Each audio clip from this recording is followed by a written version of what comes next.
First-person puzzle games are something you don't see too often. The genre is known for mostly Valve's Portal series, where you go from room to room solving puzzles with physics-defying gameplay mechanics. But those aren't the only games that attempted this, and not the only ones that are good. The Switch just got one that dragged me in with its interesting mystery around time travel. So let's dive right in. Here is my review of the Entropy Center for the Nintendo Switch. The story centers around Aria Adams, an amnesiac who wakes up on a damaged and abandoned space station known as the Entropy Center, filled with time reversal technology. Not long after she wakes, the Earth cracks apart and begins to explode. It's then up to her to wander the facility and solve puzzles to collect entropy energy so she can rewind the Earth and keep it from destruction. I found this whole premise of the game really interesting. Time travel technology that could rewind just about anything after it happens, and a large cannon built specifically to rewind the entire planet to avoid catastrophe is really interesting.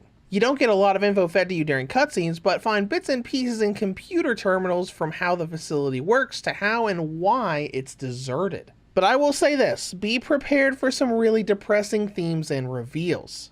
Solving the mystery starts really interesting with how everything works in day-to-day life, but it gets rather bleak once you find out why the station is so deserted, and really crazy when you find out why Aria is still there. When it comes to gameplay, Entropy is a first-person physics puzzler. As you play, you'll be navigating the facility's puzzle rooms, using physics and objects littered around the room to solve its puzzle and open the door to the next area. Now, before getting started, it is worth noting that the community levels feature that the Xbox and PlayStation versions of this game were updated with months back seems to be missing on the Switch as of right now. But moving on, with main progression, the premise is fairly simple. You navigate the Entropy Center with the goal of solving puzzles and getting to parts of the facility before it completely breaks down. Sometimes this is in puzzle rooms where you have to place objects and solve the room to go on, while other areas you're just navigating around the facility, avoiding falling debris and moving through to the other areas. Now this game has really big Portal vibes. The way you hold your gun, the AI companion talking to you, the way a lot of the early cubes look in the puzzle rooms, even the locations and environments remind me heavily of the intro of Portal 2 with the general layout and all of the overgrown plants. But the big emphasis on this game is not portals, but time travel. Well, sorta. You have an entropy gun that can rewind an object, returning it to where it was within the last 30 seconds, give or take. You use this for puzzles, but also for the fact that the facility seems to be falling apart. Walk across a railing and boom, the whole thing starts collapsing in front of you. But if you shoot it with the entropy gun, it'll freeze in midair and you can rewind to suspend it in time. I thought this was a really cool and interesting mechanic. And it goes to puzzle rooms as well, the main place you'll be using it to, well, solve puzzles. Every room is a generated puzzle where you have different types of cubes and pressure pads, hazards, and other elements to be able to solve the puzzle, providing power to the exit and letting you move on. At the start, it'll feel very similar to Portal fans. Set cube on pressure pad opens door, but you're soon introduced to a lot of different cube types. Cubes that shoot lasers to activate wall tiles, jumping pads to help you reach high ledges, and even cubes that create little electronic bridges for you to walk across.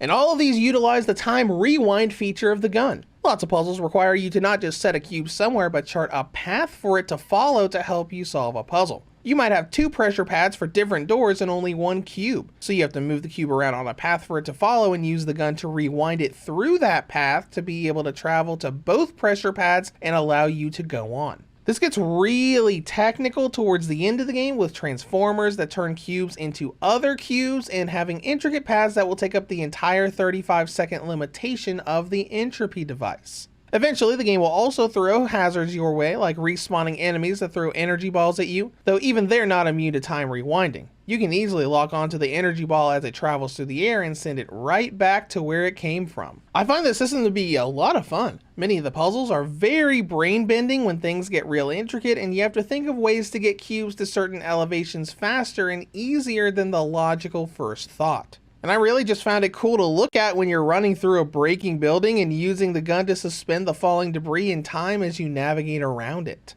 Plus, like most physics puzzle games, there are ways to get around and hacks your way to victory. One puzzle late in the game is very intricate with how you have to place 2 jumping cubes, or you can leave the area once the doors open, rewind some debris outside and ride it to the roof, just strolling past the entire puzzle and dropping in front of the exit. You can't do that for every puzzle, but there are almost always multiple ways to find a solution. The only thing I can really nitpick about the gameplay is the platforming being rather clunky. You have a pitiful excuse for a jump and it can feel a bit stiff at times. Granted, it's probably supposed to feel that way, but it can still be frustrating with precise platforming. Now, as far as content and length goes, the Entropy Center should take you around 10 hours to get through on your first attempt, depending on how quickly you catch on to the puzzles and whether or not you use a guide for the ones you get stumped on. Once you beat the game, there isn't a huge amount to keep you going outside of looking for the notes and files you missed, and that can be easily done with level select. Next up is presentation, which is quite good overall. Most of these first-person Switch ports are very blurry and fuzzy, but the Entropy Center is very clear and detailed. Even gazing at little flyers on the wall is great in both docked and handheld modes. Performance is good for most of the game as well, but not all. You're going to get a smooth and stable 30 FPS for all levels outside of the main conveyor belt area and a few of the rooms that have you surrounded by the sentry bot enemies. The bot rooms can dip into the 20s a bit, but nothing too crazy, and once out of the room, the frame rate will pop right back up to 30. And that's all I got for performance, so let's go into battery life. The Entropy Center will give the original and light Switch models a range of 3.5 to 5 hours, and the V2 and OLED get a battery range of 7 to 9 hours. Now, in conclusion, the Entropy Center is a first-person puzzle game that has Portal vibes and a lot of time travel shenanigans in both its story and gameplay to feel very unique. Now, on the downside, the platforming can be a little awkward and you'll get small frame drops in a few rooms. But this is a very good physics puzzler for those that enjoy the genre or just like a good time travel mystery. Reviews to Go rates the Entropy Center for the Nintendo Switch an 8.5 out of 10. If you have any comments or questions, feel free to leave them below. Thank you for watching, and have a great day.